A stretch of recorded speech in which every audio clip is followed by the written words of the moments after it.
नमस्कार, बीएसटीवी देख रहे हैं आप। बहुत तो स्वागत है आपका। मैं हूं आपके साथ ऋषभ राय। मध्य प्रदेश अब सिर्फ देश का दिल नहीं, देश का नया विकास केंद्र भी बनता जा रहा है। और रविवार को मुख्यमंत्री डॉक्टर मोहन यादव ने गुवाहाटी में पूर्वोत्तर के कई बड़े उद्योगपतियों से 1-to-1 चर्चा की है, और जिसमें न सिर्फ औद्योगिक संभावनाओं पर बात की गई है, बल्कि सीएम ने मध्य प्रदेश की ग्रोथ स्टोरी साझा करते हुए निवेशकों को राज्य में आने का खुला न्योता भी दिया है। फार्मा, सीमेंट, फूड प्रोसेसिंग से लेकर इको टूरिज्म तक हर सेक्टर पर सीएम ने निवेश को लेकर भरोसा जताया है। चलिए अब आपको दिखाते हैं कि विकास और संरक्षण की इस नई तस्वीर को खास ग्राफिक्स के जरिए। तो उद्योगों के लिए एमपी बना देश का आइडियल डेस्टिनेशन, और पूर्वोत्तर से मध्य प्रदेश में निवेश आएगा, इसको लेकर मुख्यमंत्री ने उद्योगपतियों से बातचीत की है। सीमेंट, चाय, फार्मा, खाद्य प्रसंस्करण समेत कई सेक्टर में निवेश के प्रस्ताव मिले हैं, और इसके साथ ही सीएम ने पूर्वोत्तर के उद्योगपतियों से चर्चा भी इसको लेकर की गई है। उद्योगपतियों, निवेशकों को निवेश के लिए आमंत्रित किया गया है। मुख्यमंत्री इससे पहले भी कई बार चर्चा कर चुके हैं। मध्य प्रदेश और असम मिलकर कई सेक्टर में काम कर सकते हैं, तो काफी महत्वपूर्ण ये चर्चा होने जा रही है। उद्योगों के लिए एमपी आइडियल डेस्टिनेशन बना हुआ है। तो मुख्यमंत्री डॉक्टर मोहन यादव ने असम के गुवाहाटी में interactive session on investment opportunities in Madhya Pradesh में निवेशकों को संबोधित किया, और क्या कुछ सीएम ने कहा, आप भी सुन लीजिए। हमारे यहाँ ऐसा माना जाता है कि वनस्पति में वनस्पति की सबसे बड़ी देन फल, मैंगो या जो भी हो, उसका आनंद मिलता है। ऐसे है ना फूकन जी, एकमात्र राज्य ऐसा जो पत्ता पत्ता भी सोना बना के बेचता है, ये असम ही हो सकता है, और कोई नहीं हो सकता। फल वाले फल ढूंढते रहे, या पत्ता पत्ता हर 8 दिन बाद निकाला, डलिया में डाला। असम की चाय, असम की चाय क्या बेच बेच के व्यापार करते हैं, ये और कोई नहीं कर सकता है। हम भी जिस स्टेट से आते हैं, कई कारणों से मध्य प्रदेश और असम दोनों में कई समानता भी है। पर्यटन के क्षेत्र से लगा करके सभी क्षेत्रों में यहाँ हमारे अपने राज्य के अंदर भी वो सारी चीजें हैं जो यहाँ हमारे असम के साथ भी है। ऐसे एक ने कई सेक्टर, जिन सेक्टर की बड़ी संभावना है। आप होटल बनाओगे तो 100 करोड़ की होटल 30 करोड़ हमारी तरफ से अनुदान आपको देंगे। अगर आप 100 करोड़ का हॉस्पिटल बनाओगे तो 30 करोड़ आपको माफ करेंगे। एक तरह से बिजनेस को बढ़ाने के लिए सभी सेक्टर में समान रूप से जितने प्रकार से हो सकते हैं। अगर आप रोजगार आधारित इंडस्ट्री लगाते हैं तो रोजगार आधारित इंडस्ट्री में जिसमें रोजगार मिलता है, तो वैसी वही कॉटन इंडस्ट्री हो, रेडीमेड गारमेंट्स का अभी भारत का सबसे बड़ा हमारा पीएम मित्र पार्क माननीय प्रधानमंत्री जी ने लोकार्पित किया है, जिसका भूमि पूजन के साथ हमारी वहाँ की लैंड भी हम देते जा रहे हैं। बड़े पैमाने पर प्लेयर आ रहे हैं, लेकिन प्लेयर्स के साथ वहाँ जो रोजगार वाली इंडस्ट्रियाँ रहेगी, पर लेबर 5,000 रुपया 10 साल तक, 5 साल तक हमारी तरफ से अनुदान देंगे। अगर आप रोजगार आधारित इंडस्ट्री लाते हो तो बिजली, पानी, सड़क बाकी तो देंगे ही देंगे।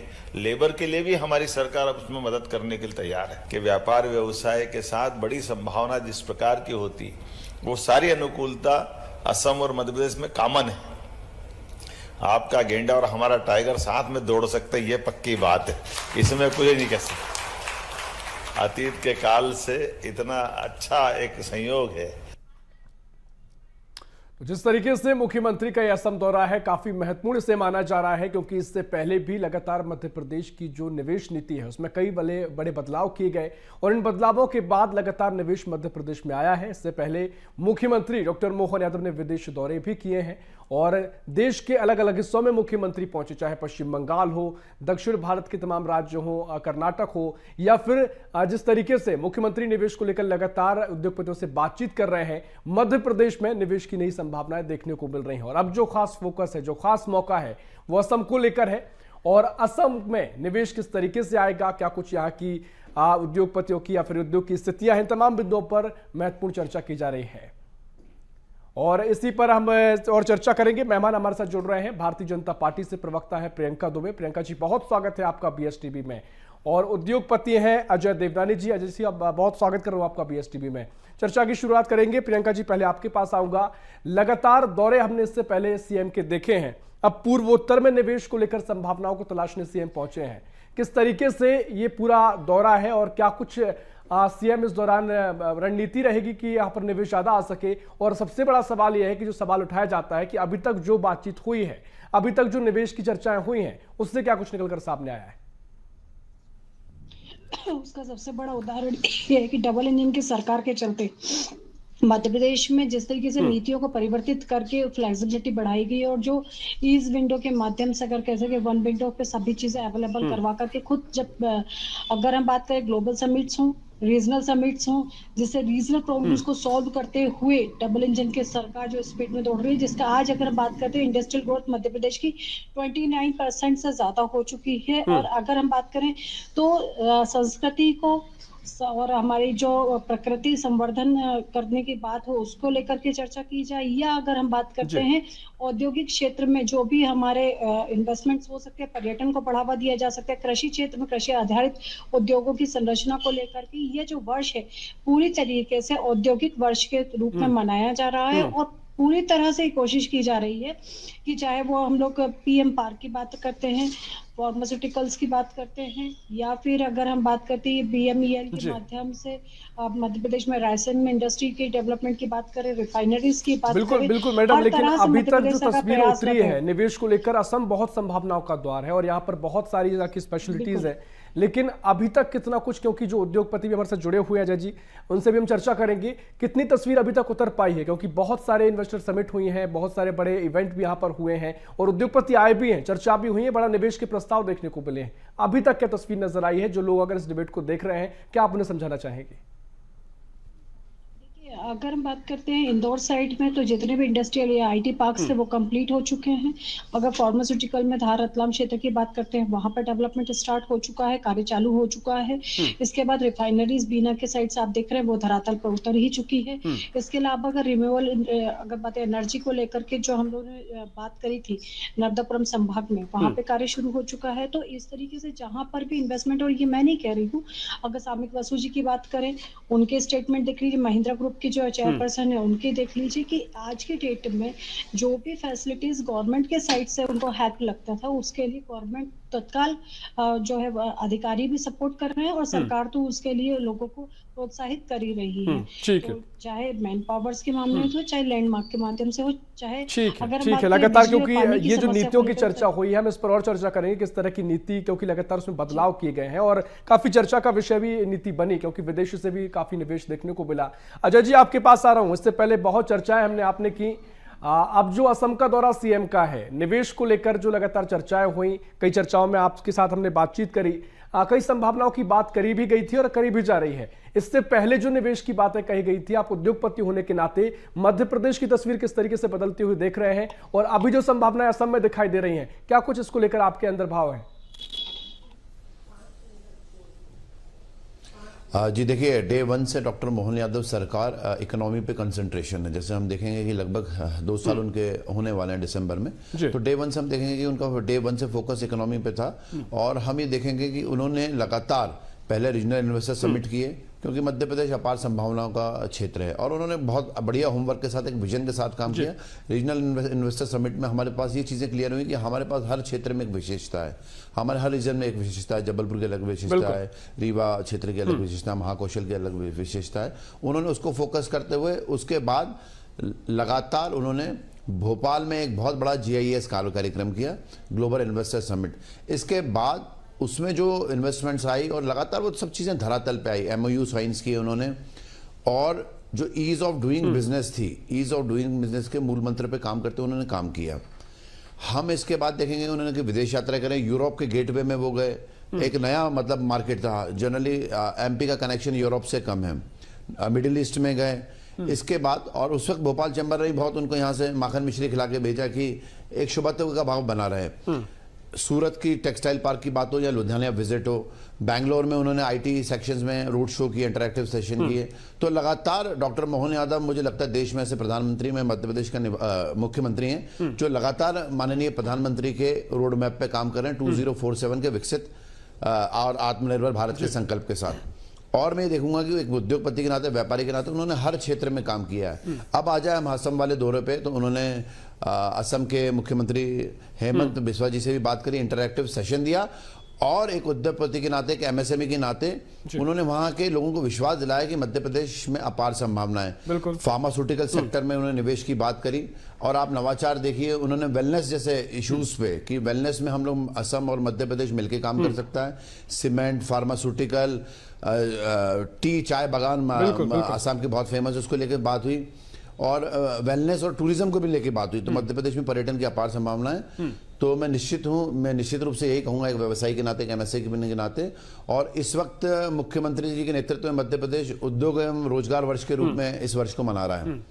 तो मैं आशान्वित हूं कि उनकी जो कार्यप्रणाली है, उस हिसाब से हम लोग मध्य प्रदेश वाले जॉब सीकर्स की जगह जॉब गिवर्स बनेंगे। आज स्टार्टअप का एक बहुत बड़ा नेटवर्क इंडिया में स्थापित है। पहले 2014 में सिर्फ 150 स्टार्टअप से आज 3.5 लाख से ज्यादा लोग स्टार्टअप हैं। तो एक बहुत आत्मनिर्भर मध्य प्रदेश का माहौल क्रिएट हो रहा है मध्य प्रदेश में। इकोनॉमिस्ट, व्यापारी, एमएसएमई जो इस देश में 30% जॉब जनरेट करते हैं, इस देश की इकोनॉमी में 22% योगदान देते हैं, उनको एक बहुत पॉजिटिव माहौल मध्य प्रदेश में लगातार मिल रहा है। बिल्कुल, देखिए ये माहौल लगातार देखने को मिल रहा है। अजय जी, इससे पहले जो चर्चाएं हुई, जो प्रस्ताव लगातार आए हैं, क्या आप क्योंकि करीब से जुड़े हुए हैं, कई लोग ये मानते हैं कि चर्चाएं पहले भी होती रही हैं, और उससे पहले जो चर्चाएं निवेश को लेकर जो समिट की गई, भोपाल में समिट हुई, उसके बाद से थोड़ी माहौल ठंडा पड़ा दिखाई दिया। लेकिन आप करीब से जुड़े हुए हैं, किस तरीके से वो चीजें हैं, जब चर्चाएं नहीं भी हो रही है, मुख्यमंत्री दौरे पे नहीं भी जा रहे हैं, तब भी वो निवेश धरती पर उतर रहे हैं, जमीन पर उतर रहे हैं, काम कर रहे हैं। तो वो तस्वीर को लेकर आप कितने करीब से देख पाए कि रोजगार बढ़ रहे हैं, या युवाओं को मौका मिलना शुरू हो गया है, या फिर चर्चाएं मात्र अभी तक की जा रही? नहीं, आप देखेंगे इसमें सेंट्रल गवर्नमेंट, स्टेट गवर्नमेंट दोनों के बजट में भी इसकी आपको छवि दिखेगी, कैसे एमएसएमई को वो लोग प्रमोट कर रहे हैं। क्योंकि एमएसएमई कहीं डेवलप होगा तो 100% इकोनॉमी डेवलप होगी। और आप देखिए कि सारे सेशंस इंटरैक्टिव सेशन है, डायलॉग किया जा रहा है व्यापारियों से, इंडस्ट्रियलिस्ट से, उद्योगपतियों से, कि हम कैसे बेहतर कर सकते हैं।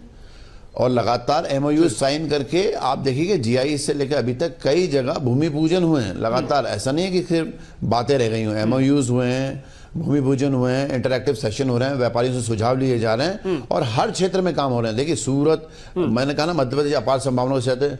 सूरत का टेक्सटाइल इंडस्ट्री फेमस है, तो लुधियाना में टॉय इंडस्ट्री, या आपकी स्पोर्ट्स इंडस्ट्री बहुत फेमस है, टेक्सटाइल इंडस्ट्री वहाँ भी फेमस है। सूरत से डायमंड हम सिटी, हम वहाँ से अलग टाइप का इन्वेस्टमेंट लाए। आसाम में हम नवाचार कर रहे हैं, वेलनेस जैसे क्षेत्रों में काम कर रहे हैं। तो मैं बहुत आशान्वित हूँ। ये 18 महीने का पीरियड बहुत कम है, उसमें रीजनल इन्वेस्टर समिट भी हुए, जीआईएस भी है। और एक इंपॉर्टेंट बात जो आपने कही, जीआईएस जैसी इवेंट को हम लोग एक कैलेंडर इवेंट बनाने की भी मांग कर रहे हैं व्यापारी, एमएसएमई वर्ग, कि हर साल ये, और हर साल नहीं तो विदिन 18 मंथ्स या 24 मंथ्स में ये होती रहे।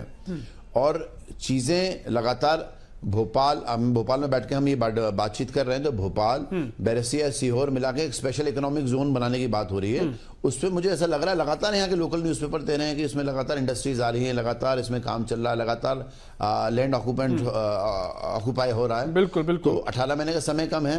जीआई आ रहा है, रीजनल इन्वेस्टर समिट के बाद जीआईएस से लेकर समय कम है, लेकिन लगातार मैं एक व्यापारी के नाते आशान्वित हूं कि एक बहुत पॉजिटिव, एक अच्छी बात है कि आप उद्योगपति होने के नाते आपको आशा है और सकारात्मक आप तस्वीर देख रहे हैं।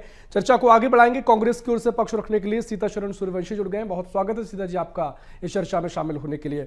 क्या कुछ आप कहेंगे, क्योंकि कांग्रेस का क्या कुछ इसको लेकर प्रतिक्रिया कांग्रेस की रहेगी, क्या कुछ कांग्रेस सोचती है? क्योंकि निवेश को लेकर बहुत सारी चर्चाएं हुई हैं पहले भी, और अब असम के दौरे पर है मुख्यमंत्री, यहां पर भी 1-to-1 चर्चा की जा रही है। और निश्चित तौर पर सभी के मन के भाव है कि मध्य प्रदेश की तस्वीर बदले, और समय भी जो है वो उद्योगों का समय है। दुनिया भर में इंडस्ट्रीज ज्यादा जिस तरीके से विकास का बड़ा माध्यम बन रही है, आप किस तरीके से सीएम के इस दौरे को देख रहे हैं? कांग्रेस का निवेशों को लेकर जो कार्यक्रम चलाए जा रहे हैं, क्या कुछ मानना है सीता जी? देखिए आदरणीय, मैं आपको बताऊं कि इनकी जो नियत है, इनकी नियत में जबरदस्त खोट है। और विदेशी निवेश भी बुलाया, 8 इन्वेस्ट पहले हो चुकी है, 9वीं भी कर चुके हैं, और कई हजार करोड़ खर्च हो चुका है। और अभी तक धरातल पर मध्य प्रदेश के अंदर किसी भी प्रकार का ये डाल और पात फिर रहे हैं।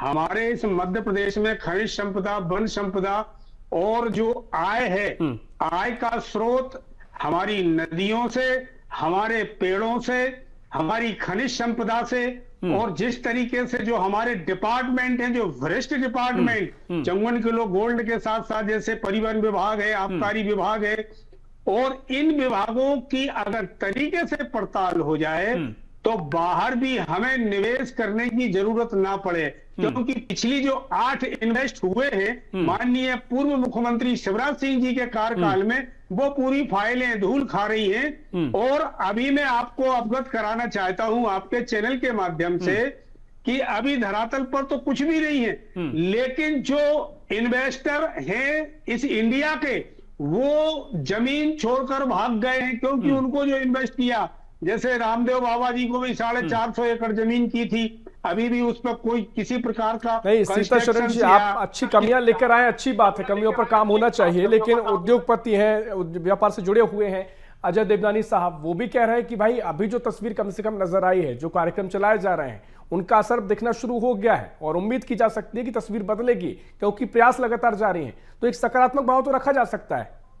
सीताशरण जी, देखिए, उम्मीद ही तो कर रहे हैं। इनकी सरकार 21-22 वर्ष होने को है, और मध्य प्रदेश की जनता और हमारा नौजवान जो बेरोजगार है, लॉकडाउन के बाद से जो हमारा बेरोजगार ओवर एज हो गया है, उसकी इतनी हालत खराब है कि इस मध्य प्रदेश में जिस तरीके से जो इन्वेस्टर अभी विदेशों से भी इन्वेस्ट लाए हैं, तो अब जब विदेशी ताकतों को यहाँ ला रहे हैं, तो क्या हमारे भारत में निवेशकों की कमी थी? जो एक उद्योगपति महोदय अजय जी, ठीक है सर, मैं चाहूंगा आप थोड़ा उस पर आप उसको राजनीति कर रहे हैं, क्योंकि ये चर्चाएं जो हुई हैं आपको भी जानकारी होगी कि देश भर से भी निवेश आया है, ऐसा नहीं सिर्फ विदेशों से आया है। विदेश के दौरे सीएम ने किए हैं और देश के उन राज्यों में गए हैं जहां पर मध्य प्रदेश का सीधा संपर्क नहीं है। दक्षिण की बात हो, तमाम राज्यों को यहां पर संतुलन बिठाया गया है, निवेशकों से बातचीत की गई है और निवेश प्रस्ताव भी बड़ी संख्या में आए हैं। अब आपका सवाल जायज हो सकता है कि उतरते कितने जमीन पर है। चर्चा को आगे बढ़ाएंगे। प्रियंका जी, मैं आपके पास आ रहा हूं।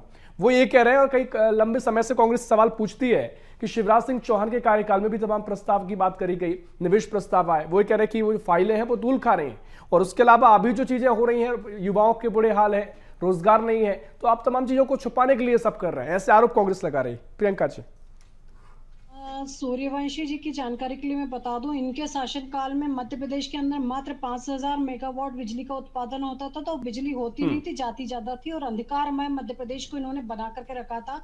आज 27,000 मेगावाट से ज्यादा बिजली का उत्पादन हमारे देश में प्रदेश के अंदर हो रहा है, और दिल्ली की जो मेट्रो है वो हमारे यहाँ के उत्पादन की गई बिजली के माध्यम से दौड़ रही है।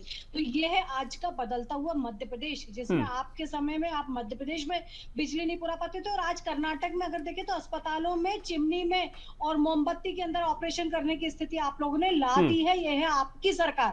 जहाँ पे हिमाचल की देखिए स्थिति या कर्नाटक की स्थिति में अगर बता दूं तो आप लोगों ने वहां कितने बुरे दिन, और हमेशा आप लोग बजट का रोना रोते हो, कभी उत्पादन करो ना, बिजली उत्पादन करो ना रोते हो। और ये वो मध्य प्रदेश है आज जो दूसरों को बिजली दे रहा है। विंड पावर की तो मैं बात ही नहीं करना चाहती, उसमें हम अग्रणी है। इसके अलावा अगर मैं बात करती हूँ तो जलीय अगर बात करते हैं, उसके अलावा रिन्यूएबल एनर्जी की बात करते हैं, उसमें मध्य प्रदेश अग्रणी। सौर ऊर्जा के माध्यम से रीवा का जो सोलर प्लांट बना हुआ वो एशिया का सबसे बड़ा सौर ऊर्जा उत्पादन का घर बन चुका है, और बिजली उत्पादन की जा रही है। तो ये है आज बिजली की। पानी की अगर हम बात करें तो यहाँ आपने लोगों को प्यास मार दिया। ठीक है प्रियंका जी, लेकिन जो अभी की जो स्थिति पर बात वो कह रहे हैं कि अभी जो निवेश प्रस्ताव आया पड़ चुका है जी जी निवेश प्रस्ताव पे अगर ऋषभ जी मैं बात करूं तो अजय जी जो बैठे उद्योगपति, ये एक अकेले नहीं, महिंद्रा ग्रुप की बात करें हम, उनकी चर्चा कर लेते हैं, या फिर इसके अलावा पतंजलि जिनको ये कोसते रहते हैं उनकी बात कर लेते हैं, चाहे रिलायंस इंडस्ट्री जो हमारे देश की इंडस्ट्रीज को भी ये लोग कोसते रहते हैं, अडानी जी की बात करें चाहे उनको ये कोसते रहते हैं। उन्होंने भी जब धरातल पे यहाँ कार्य उतरता देखा, पॉलिसीज में जो चेंज देखा, ये मैं मानती हूँ कि जो पहले जो पॉलिसीज थी उनको करेक्शन करना, उनको चेंज करने की आवश्यकता थी, वो भी गवर्नमेंट करी।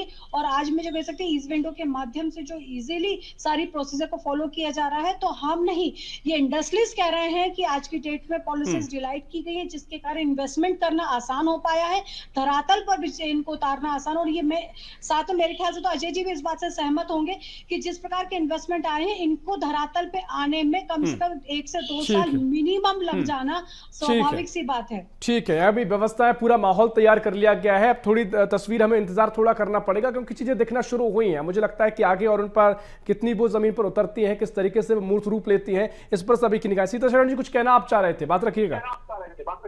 हाँ, मैं कहना चाह रहा था आदरणीय, ये देखिए प्रियंका जी को अभी इतना मालूम नहीं है, पुरानी गिनती गिनते हैं ये। और जब 2003 में उमा जी आई और दिग्विजय सिंह जी की जो सरकार गई, 33,000 करोड़ का मात्र कर्ज था। आज इनने मध्य प्रदेश पर 4,52,000 करोड़ का कर्ज लाद दिया है और हमारे नौयुवाओं को रोजगार 0/0 है, धरातल पर कुछ नहीं है आदरणीय।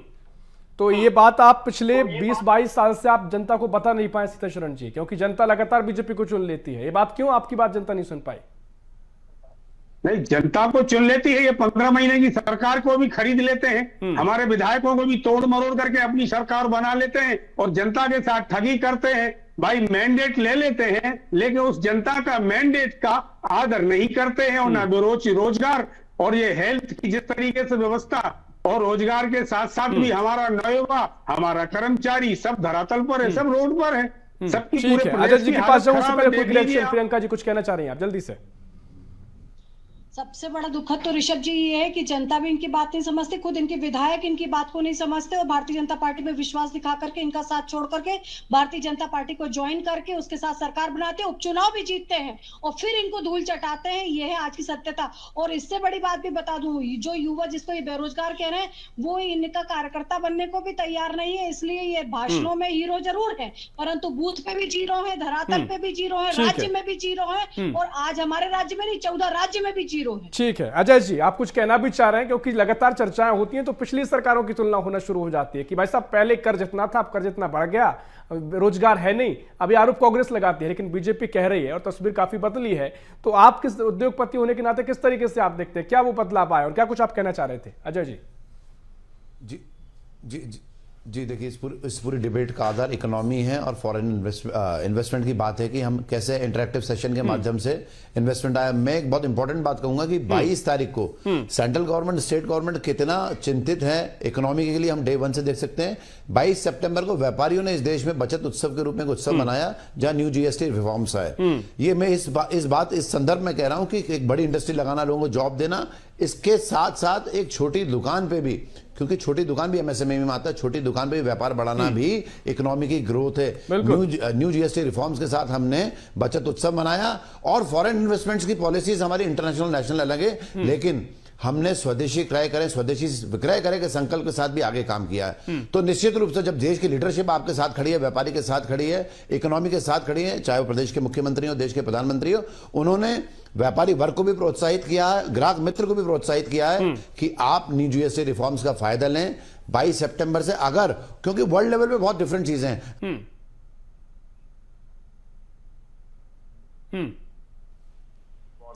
स्ट्रेटेजिकली हमने आए और हमने न्यू जीएसटी रिफॉर्म का साथ दिया, व्यापारी और ग्राहक मित्र ने मिलकर 22 सितंबर से नवरात्रि के पहले दिन, और आप 10 दिन का आंकड़ा देखें, 22 सितंबर से दशहरे तक तो automobile, car, house hold goods सब सेक्टर्स में एक बूम है। हाउस होल्ड गुड्स सब सेक्टर्स में एक बूम है। तो ये देश की इकोनॉमी में ग्रोथ है और इन सबके बीच देश 4th लार्जेस्ट इकोनॉमी बढ़ा और 3rd लार्जेस्ट इकोनॉमी की तरफ आगे बढ़ रहा है। तो ये न्यू जीएसटी, सीताशरण जी आपके पास में आऊंगा और ये बातें हैं आंकड़ों में देखी गई हैं कि इकोनॉमी जिस तरीके से बूस्ट करी है या जो लगातार तमाम तरीके से इकोनॉमी में हम देश में लगातार अग्रणी है, तमाम देश के दुनिया के 3-4 देशों में हम शामिल हुए हैं, तो एक बड़ी उपलब्धि ये देश भारत देश के लिए है। तो ये तो नहीं कहा जा सकता कि कुछ हुआ नहीं है, लगातार काम नहीं किए गए हैं। सवाल आपसे यह है कि क्या कांग्रेस तमाम तरीके से सवाल उठाने के चलते नकारात्मक राजनीति करने लगती है? कम से कम आप कमियां गिना, ये आपका काम है, लेकिन जो अच्छी चीजें हैं उनको स्वीकार कर लीजिए, उनमें कम से कम देश की जनता तक आप भी बात पहुंचाइए, देश के विकास के सहभागी बनिए। ये तो काम किया जा सकता है ना सर? सीताशरण जी देखिए, कर्ज के अलावा ये कर्ज ले रहे हैं, जनता पर भार दे रहे हैं और संभावनाएं, चर्चाएं और करेंगे देख घोड़ा पानी पी। केवल ये नौयुवाओं को किसी भी प्रकार से मध्य प्रदेश में, आप तो सर्वे करा लीजिए आपके चैनल के माध्यम से, कैसे भी में मध्य प्रदेश में बिल्कुल 0/0 सन्नाटा है, कहीं कुछ नहीं है। और दिन पर दिन ये कर्ज में सरकार ले लेकर के 6-8 हजार करोड़ हर महीने और सीता शरण जी, समय कम बचा है, लेकिन एक बात को बता दीजिए, ठगने फिर का कांग्रेस काम- क्या करेगी? कभी ये आवाज आप अगर उठा रहे हैं, जनता आपकी सुनेगी नहीं, फिर कांग्रेस का काम क्या बचा है सर? जब कांग्रेस की सरकार थी तो हर वर्ष परमानेंट नौकरियां देती थी, अभी एक प्यून नहीं की नहीं, नहीं दे आपको पा लग रहा है रहे हैं, 0/0 आउटसोर्स सन्नाटा है, लेकिन कांग्रेस की क्या भूमिका है? आप कम से कम आप ही रोजगार की कुछ ऐसी बात कीजिए, मॉडल रखिए, जनता भरोसा आप पर कर ले कि भाई साहब ये नहीं दे पा रहे हैं, आपसे उम्मीद कर ले। पिछले वर्षों में हर वर्ष परमानेंट नौकरियां देती थी कांग्रेस। और चलिए, अभी समय आने पूरा वाले हो रहा है, समय प्रियंका में जी। संविदा कर्मी की जो कल्चर है ना, वो आपके कांग्रेस ने लाया। तो आपने जो कहा ना, ले घोड़ा पानी पे, तो ये घोड़ों की नियुक्ति भी कांग्रेस में की जा रही, जिसमें सारे के सारे बेलगाम होकर के यहाँ से वहां दौड़ते नजर आ रहे हैं। और रेस के घोड़े तो समझ में नहीं आते, सारे के सारे लंगड़े पड़े हुए। तो ये घोड़ों का कल्चर भी आपके कांग्रेस में ही है। भारतीय जनता पार्टी में घोड़ों का कोई स्थान नहीं है। यहाँ सारे शेर है और अच्छे से दहाड़ रहे हैं, और पूरा सबको अपनी दहाड़ पूरे देश को और विदेश में भी सुनाई दे रही है हमारे शेरों की दहाड़। तो आप चिंता मत कीजिए, हमारे शेर जब पूरा दहाड़ना शुरू आउटसोर्स करते हैं कर तो दिया है। उसमें भी आपको 15-15 हजार ले रहे हो, 8-8 हजार, 7-7 हजार उन संविदा वालों को, आउटसोर्स कर्मचारियों को दे रहे हैं। ये दोनों तीनों प्रकार से लूट मचा चलिए ठीक है, मुझे लगता है कि इस पर और बेहतर चर्चा आगे की जा सकती है। समय हमारे पास पूरा हो रहा है। मुझे उम्मीद है कि आगे जब भी निवेश की जो बातचीत हो रही है, कुछ अगर उससे आउटपुट निकलेगा, कुछ निवेश प्रस्ताव आएंगे, हम और आप फिर चर्चा इस पर करेंगे, फिर बैठेंगे। फिलहाल समय इतना ही है। बहुत शुक्रिया प्रियंका जी, बहुत शुक्रिया सीता शरण जी, और बहुत शुक्रिया अजय जी आपको चर्चा में शामिल होने के लिए। कुल मिलाकर मध्य प्रदेश अब निवेश को लेकर लगातार आगे बढ़ रहा है। इससे पहले निवेश नीति में परिवर्तन हुए, अलग अलग राज्यों के दौरे सीएम ने किए, चाहे पश्चिम बंगाल हो, कर्नाटक हो, या तमाम राज्यों में मुख्यमंत्री ने बातचीत की है, और विदेश के दौरे भी किए हैं, जहां से बड़ी संख्या में निवेश प्रस्ताव देखने को मिले हैं। अब सभी की निगाहें असम पर है। असम से क्या कुछ तस्वीर बदलती है, क्या कुछ मध्य प्रदेश में निवेश आता है, इस पर देखना महत्वपूर्ण होगा। फिलहाल के लिए इस खास पेशकश में इतना ही। देश प्रदेश की और भी खबरों के लिए देखते रहिए BSTV। नमस्कार।